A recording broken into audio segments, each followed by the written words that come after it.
Baik. Assalamualaikum warahmatullahi wabarakatuh. Sebelumnya nama saya Ahmad Prasetyarobadi. Saya akan menjelaskan tentang instrumen variabel.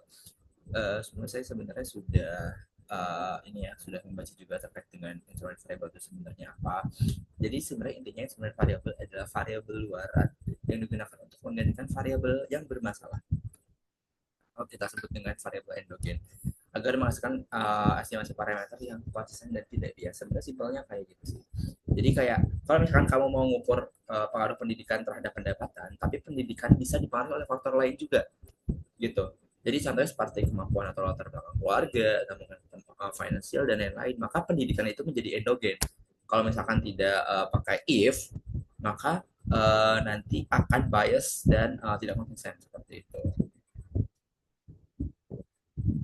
Nah, jadi kenapa kita perlu apa namanya perlu menggunakan if karena ya uh, OLS tidak valid jika ada endogenitas, makanya kita perlu adanya butuh si instrumen variabel ini. Lalu siapa aja yang menggunakan if? Biasanya ya peneliti sosial, ekonomi, mahasiswa, akademisi seperti itu. Oke, kita langsung aja ke apa namanya uji ini ya teman-teman. Kita langsung demonstrasinya ya. Saya off cam karena kalau on cam ini jujur suka nge-lag aja.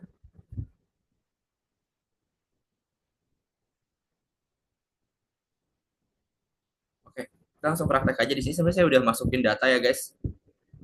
Eh, Seperti biasa, import data tuh bisa langsung dari file, terus import dataset, terus Excel ya. Jadi ada import datanya. Oh ya, ini yang silang-silang ini karena emang ini bukan rumus ya guys. Ini sebenarnya penjelasan untuk mempermudah aja sebenarnya.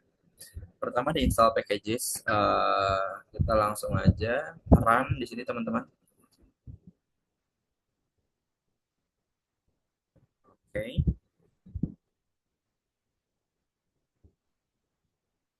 oke, kita tunggu dulu ya teman-teman. Oke, kalau misalkan sudah kita datanya sama dengan medical di sini ya, double check di sini kita apa namanya, di sini gunanya untuk memastikan data yang tadinya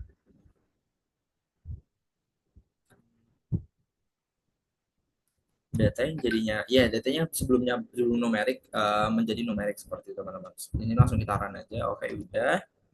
Di sini akan melihat nih structure datanya itu seperti apa ya teman-teman. Kita lihat.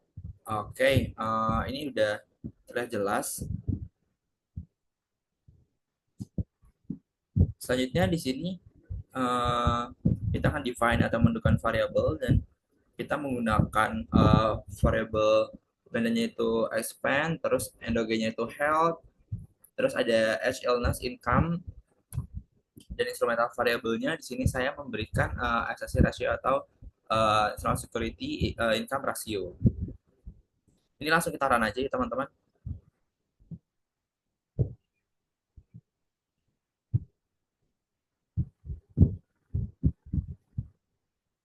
Ya,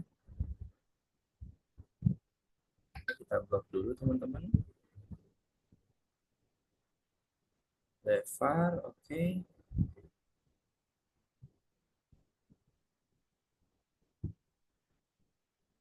Nah, di sini kita bisa lihat bahwa p-value-nya terdapat tanda bintang-bintang ya teman-teman, berarti di sini ada 0,03 kurang dari 0, ini di sini semuanya kurang 0,05, berarti menandakan bahwa nilai endogennya itu dikatakan bahwa signifikan seperti itu ya teman-teman. Dan variabel dependen dan independennya juga di sini bisa kita lihat bahwa nilainya signifikan dengan p-value-nya yaitu 0,05 ya teman-teman. Jadi semua variabel yang kita gunakan di sini bisa kita katakan sebagai signifikan ya teman-teman. Selanjutnya kita mengetahui nilai koefisien ini, kita misalkan ya teman-teman. Nah, ini nilai koefisien ya teman-teman. Di sini jelas bahwa interceptnya ada health-nya juga segini, age-nya min 7, illness-nya 438, income-nya itu minus 1 ya teman-teman. Dan karena kurang dari 0, sorry,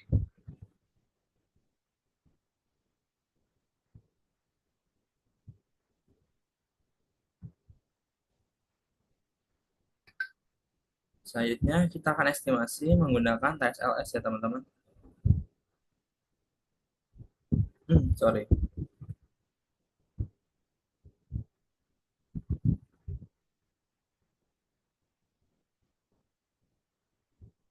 Oke, di sini bisa kita lihat ya teman-teman, di sini udah keluar juga bahwa endogen variable memiliki nilai yang cukup jauh dari model OLS ini karena plus ya teman-teman, dan nilai dari TSLS-nya juga em, dia di sini negatif dan kurang dari medical expense, atau mungkin bisa katakan sebagai signifikan ya teman-teman ya. Oke, kita menilai koefisien di sini kayak tadi juga ya guys ya.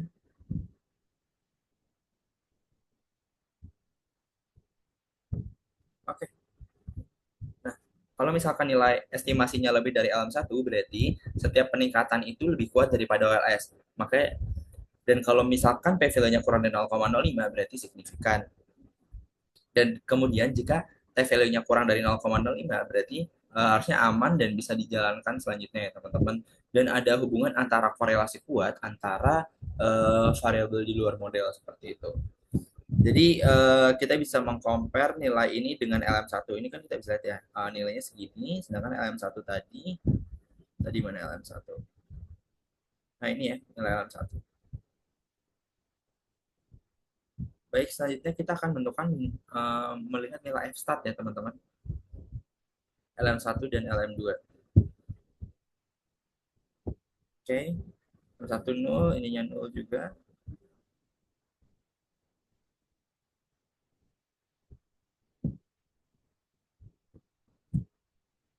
Selanjutnya, karena ini ada sedikit ini, teman kita langsung, oh ada error ya. Oh, di sini ini summary,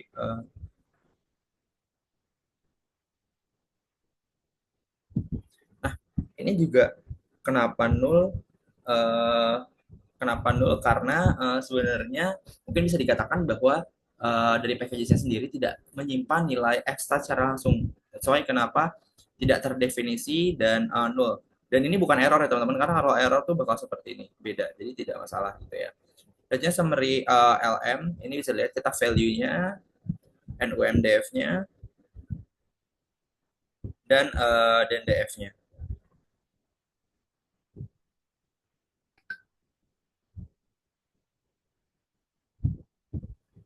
Selanjutnya kita langsung terakhir ya teman-teman. Oh, jadi nggak bisa juga karena dari sini kita udah ada sedikit error, jadi tidak perlu lanjutin, tapi nggak masalah karena memang sudah cukup saja sampai summary 1M1 F statistik ya teman-teman. Berarti di sini dari hasilnya uh, kita bisa simpulkan bahwa menolak H0 atau setidaknya ada satu variabel yang OLS seperti itu.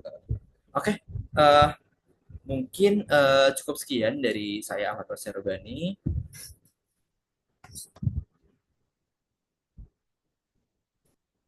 sebelumnya. Terima kasih ya teman-teman. Assalamualaikum warahmatullahi wabarakatuh.